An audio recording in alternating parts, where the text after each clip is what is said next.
This video is brought to you by 5paisa.com. Download the app now. नमस्कार, मैं हूं आलोक जोशी और आप देख रहे हैं बिज अड्डा।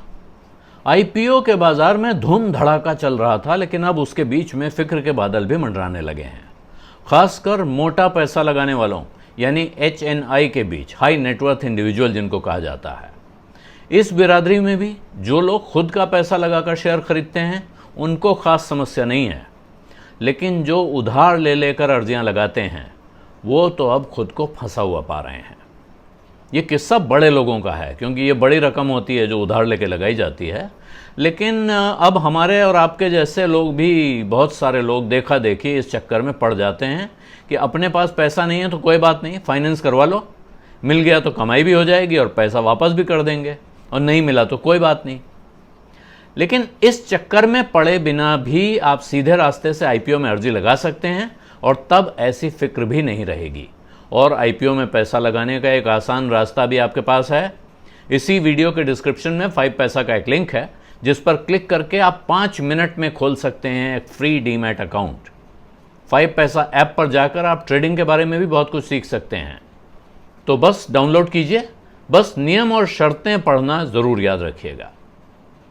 अब समझते हैं कि कर्ज लेकर घी पीना या कर्ज लेकर शेयर के लिए अर्जी लगाना क्यों और कैसे नुकसान का सौदा हो रहा है।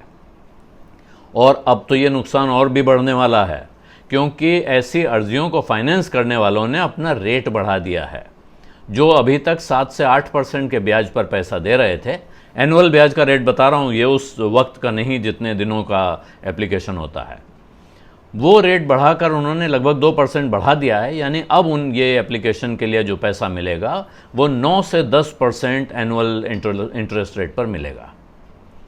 2 ऐसे आईपीओ अभी अभी गए हैं जिनमें बहुत सारी एप्लीकेशन लगी थी और लिस्टिंग भी अच्छे भाव पर हुई, लेकिन फिर भी कर्ज लेकर अर्जी लगाने वाले नुकसान में हैं।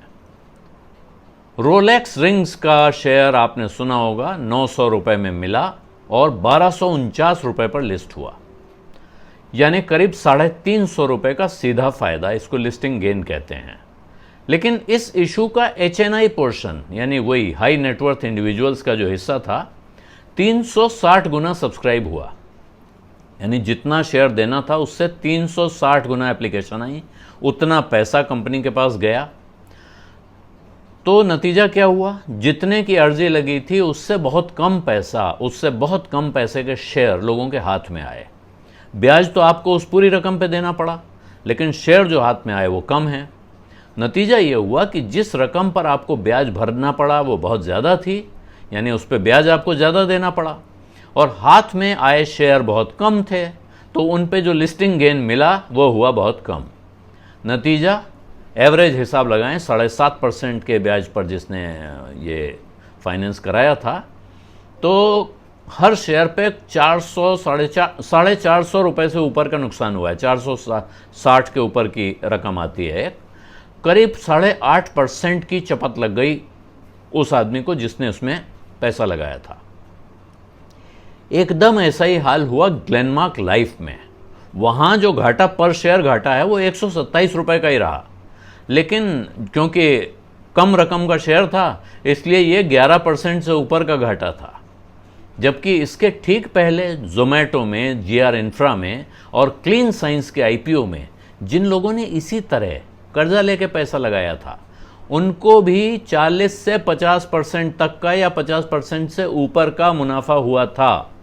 और शायद उसी को देखकर बहुत से नए लोग इस बार मैदान में कूदे। दाएं बाएं से सुन लिया कि भाई कर्जा लेके अप्लाई कर दो, या किसी ने फ़ोन किया, ऑफ़र दिया कि भाई हम आपको एप्लीकेशन के लिए एडवांस दे रहे हैं, ले लीजिए, आप बस अप्लाई कर दीजिए, पैसा तो हम लगाएंगे, चिंता की क्या बात है।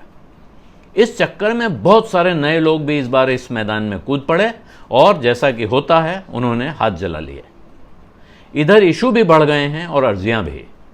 देवयानी इंटरनेशनल में फंसी हुई रकम अभी तक निकली नहीं है, क्योंकि उसका अलॉटमेंट नहीं आया है, लिस्टिंग नहीं हुई है, और 4 आईपीओ और खुले हुए हैं। इसीलिए फाइनेंस करने वालों के पास पैसे की कमी हो गई है और उन्होंने अपना रेट बढ़ा दिया है। यानी अब अगर घाटा होगा इस हालत में तो और भारी घाटा होगा।